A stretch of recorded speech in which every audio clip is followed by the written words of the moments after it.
Welcome back to AFL Supercoach. I'm going to do a quick trade video. I tried to record this earlier and got about 3/4 of the way through and my laptop fritzed. So yeah, just bear with me. It's a second time round type deal. But yeah, it's definitely the most stressful week that I can remember playing Supercoach.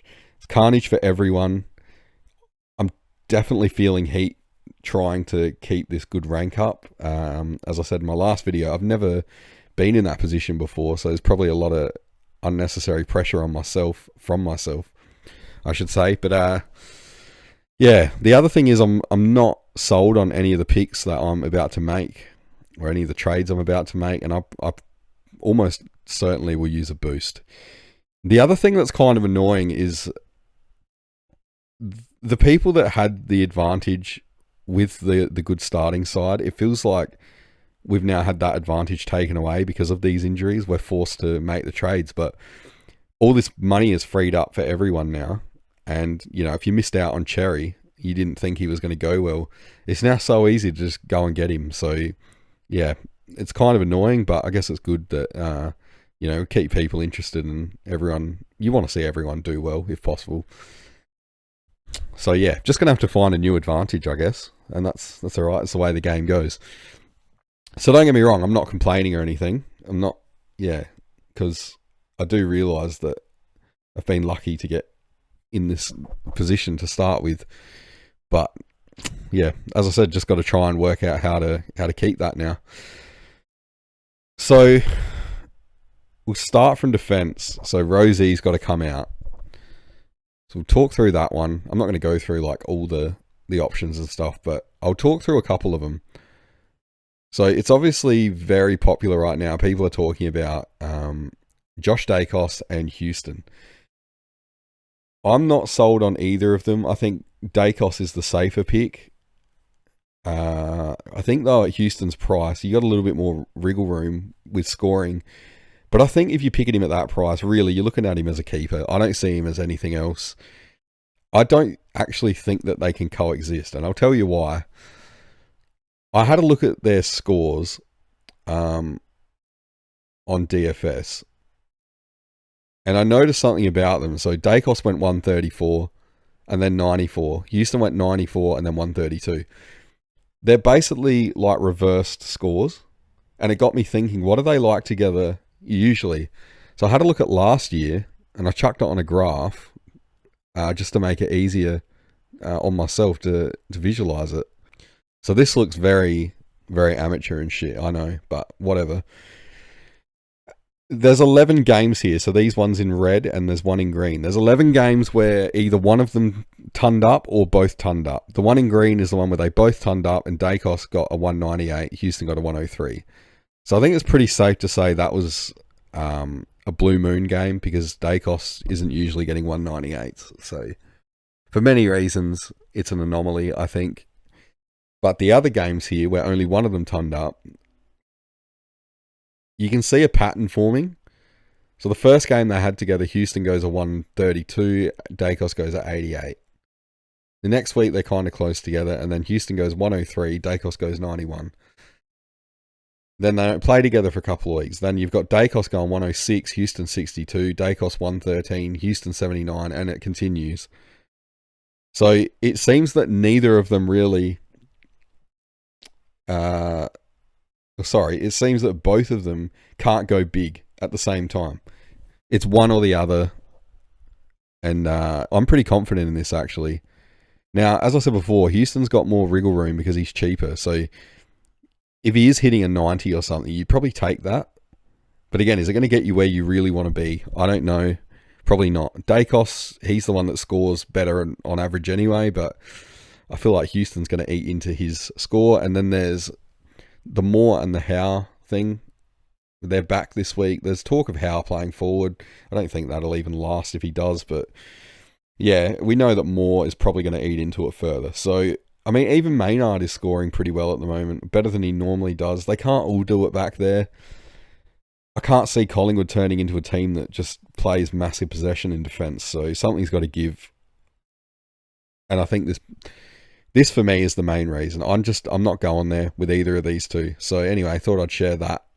You can disagree with it, it's fine. But yeah, this is the kind of thing that I work off. So hopefully it's not confirmation bias. I don't think it is, but you never know what your subconscious is going to do. So then really the only one that I'm confident on bringing in, and I know this is going to go against so many rules for Supercoach. I don't know if I should call them rules, but beliefs. I'm going to bring in Ash because he's the only one that I'm actually confident in. I know he has the bye next week, and you shouldn't bring players in that are about to have a bye. But again, I'm not confident on anyone else right now. I think the field is wide open in defence for who's going to be top 8. Obviously Sinclair, Nas might get back up there, and then Ash would be the only other one that I'm really confident on. She's got that absolute pig roll, so yeah, I'm just going to go for that.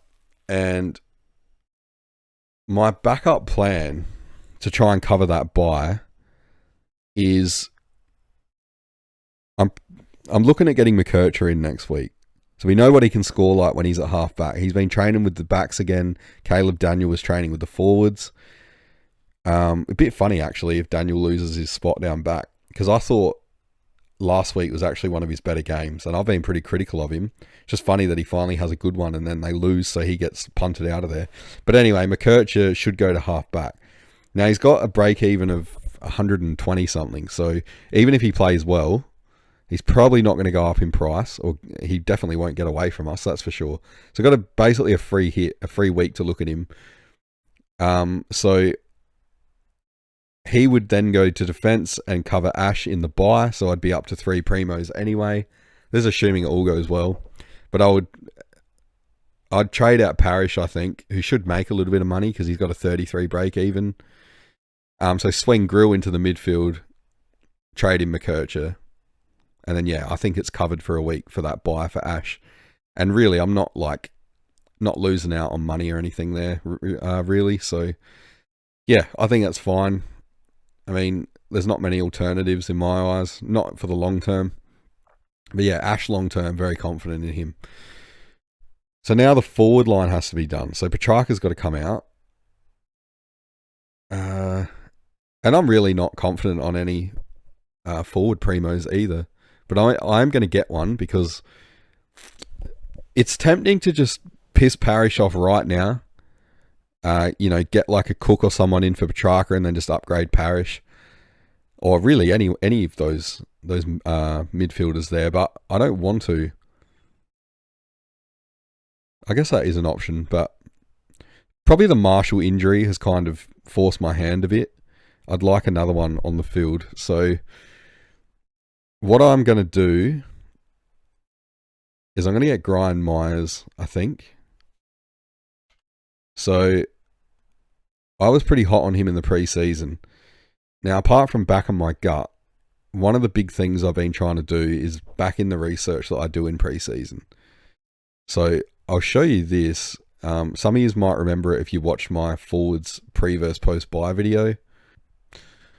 But Myers absolutely jumps off the page here. So post buy, he had the second highest average of all these Supercoach relevant forwards, behind only Sheasel, and everyone has Sheasel. So, he was third, behind Thilthorpe. That's pretty cool. But yeah, Thilthorpe's not scoring as well as he could at the moment. Myers a 107. So when I looked into why this was, like why did he average so much on the run home, it appeared maybe at face value it could be the CBAs. He had 33% on average post-buy. And he had none pre-buy, but then I looked into that further. And, I mean, he averaged 71 points across his first 6 games. Then he got injured and he come back in round 9. He did 106 from round 9 onwards. He didn't get his first CBA, though, until round 19. So between round 9 and 19, he's gone 106 without any CBAs. So I don't think the CBAs were the cause. Basically, they just want the ball in his hands. And you can see it, if I go to another page, you can see it in his numbers here. So this was against Fremantle, obviously. He's had 25 touches, 17 kicks, 88% efficiency. A 108 looks a little low, but he's not really a contested player. So, yeah, 90 fantasy. And then in the game before this, he had a higher fantasy, lower Supercoach score, but it was his first game back from that finger injury. The point is, he had 28 touches in that game too. So the point is, he's got like a really good fantasy base to build off. All he's got to do is hit his targets, and you're going to get good scores when he's hitting up like Cameron and Neil. So yeah, you know they want the ball in his hands, and that's a hard thing to find in a lot of the forward primos. So I'm pretty confident, I think, to go with him. He was one of the ones that I was somewhat confident on to begin with. So I think he'll be top 6. I think he's really flying under the radar. DR spoke about him as well, and you know that's always a good sign. But yeah, he was on my radar well before that. So yeah. Again, I'm not like absolutely sold. I don't think he's a must-have, but I think he's pretty safe, to be honest. There's not too much to choose from yet. A lot of people banking on DPP changes and stuff like that. They're not necessarily coming, so I wouldn't wait. You never know what happens. Like Tuke Miller might not get it now because of having to go into the midfield, but wait and see. He might still. So yeah, with the boost, I think the third trade, if Lindsay's named, I'll probably leave him alone. If he's not, then I'll get Bo Allen in for him. And then the other option is to get Cook in, because like I said, I need a player on field probably in the forward line. I guess defense though as well. I'm a bit low, so it doesn't really matter which end I put them at.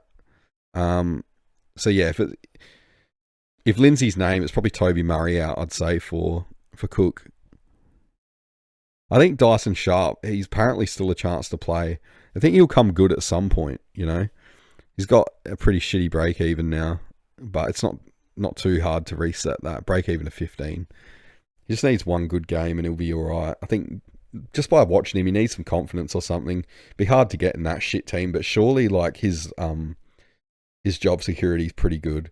I wouldn't be surprised if they just chuck him in the middle. Like, that's what I'd be doing if I was Brad Scott. What do you got to lose, man? Just do it.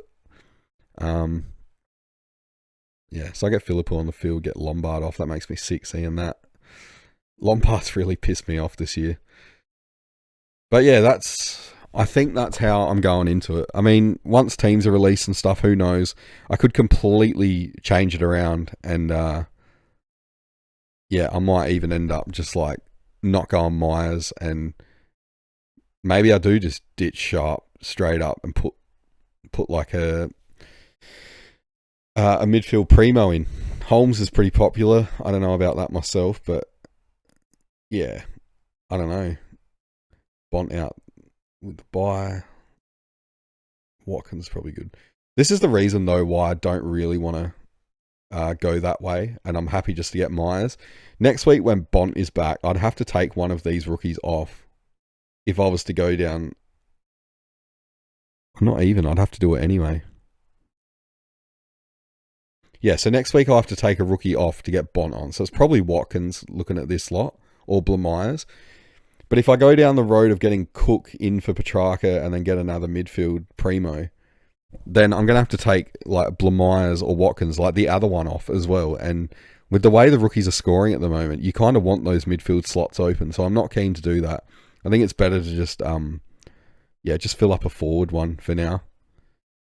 And again, kind of like the Merritt pick, if Myers goes like a 90 to 100, like I'm cool with that.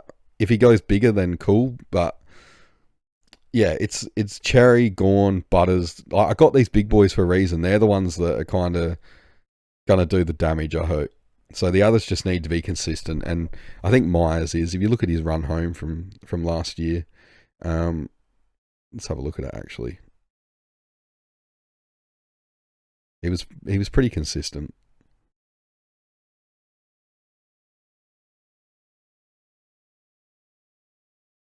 So where was their buy? Around 16. So 135, 134, 96, 99, 111, 112, 96, 76 against Richmond. That's weird. 85, 132, and 81. That's including finals. 76 against Richmond. I wonder why that is. Anyway, he's pretty consistent from what you can see. So, yeah, while I'm not in love with the picks, I'm okay with it. So yeah, hopefully nothing changes when the teams come out, but who knows? We know what it's like, and yeah, this season is absolutely all over the place.